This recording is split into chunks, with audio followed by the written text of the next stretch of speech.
適當嘅攞法好重要，係真係好重要咯。即係當你每個位都想有嘢睇嘅時候咧，就反而覺得會有審美疲勞。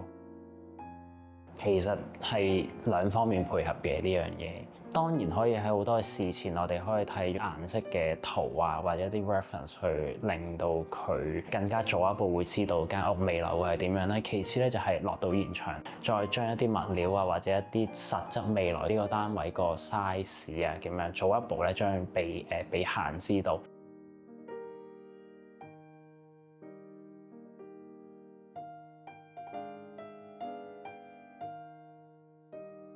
本身呢個單位咧係大約700尺咁樣嘅，咁就係一個3房2廁2廳一個緊廚房嘅佈局嚟嘅。因為佢本身2個人住啦，我哋就將原有一個廚房間隔拆咗佢，咁將佢成個廚房引翻入個飯廳度。咁其次就係咧，因為其實呢啲咁嘅3房設計，其實佢伴隨住一條咧都幾浪費空間嘅走廊喺度嘅。我不如呢個走廊既然都冇乜，我取消佢，我寧願將佢歸納埋為一個喺主人休息區嘅一個部分，消化咗呢個我哋覺得冇用嘅走廊。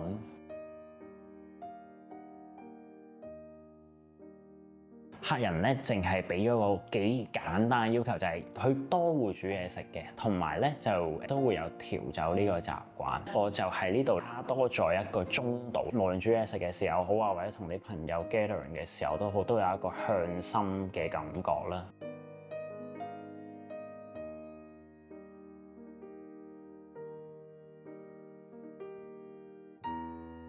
喺用料上邊咧，其實全屋嘅石材啊、地下嘅磚材咧，都係用同一種物料嘅。喺用色上面咧，其實我哋揀咗比較素色啲，令到佢望起上嚟咧，其實係會更加統一啦，同埋加大嘅。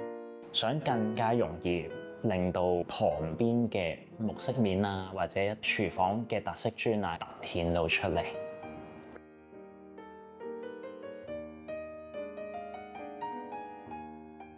喺一啲舊樓上面咧，一個好明顯嘅橫梁位置咧，我哋試下用呢啲燈槽或者假天花咧，將呢條橫梁隱藏咗佢啦。如果真係一啲完全隱藏唔到嘅部分咧，其實我哋都會用上一啲滲光嘅效果，令到佢整體嘅感覺望起上嚟都係好平滑，會舒服嘅。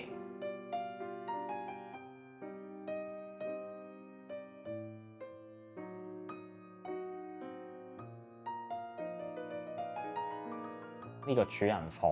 入邊咧就會有一個 U 型嘅衣帽間，我都唔會刻意咧將呢度嘅櫃咧全部延伸晒上頂嘅，咁希望都係俾佢有種通透感啦。二咧都喺呢衣帽間咧上面做咗一個打通咗書房嘅窗，一嚟可以令到另一邊嘅陽光咧更加會容易透咗入嚟啦，二來咧就係減散咗佢本身個局促感。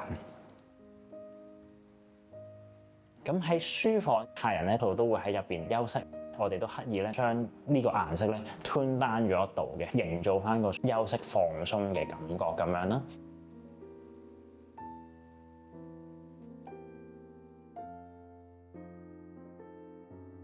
舊樓咧就有個頗大缺點，就係樓底唔太高，咁我就喺呢度咧做咗一個儲物量都幾高嘅地台床，希望集中件事都係喺下半部分出現。洗衣機都係一個幾重要嘅角色嚟嘅，因為點解我會將佢放喺一個儲物櫃嘅下邊咧？其實佢係3個唔同嘅物件咧，係將佢 combine 埋一齊嘅。一個咧連接住主人房嘅一個儲物櫃啦，然之後再洗衣機上面一個儲物嘅空間啦。睇呢3件事咧，就好好地去隱藏咗呢個好礙眼嘅洗衣機。係咪一定要好跟某個時代嘅 trend 去行咧？我自己就唔想。咁我寧願10年好、20年好，你望落去都仍然係一件舒服嘅事。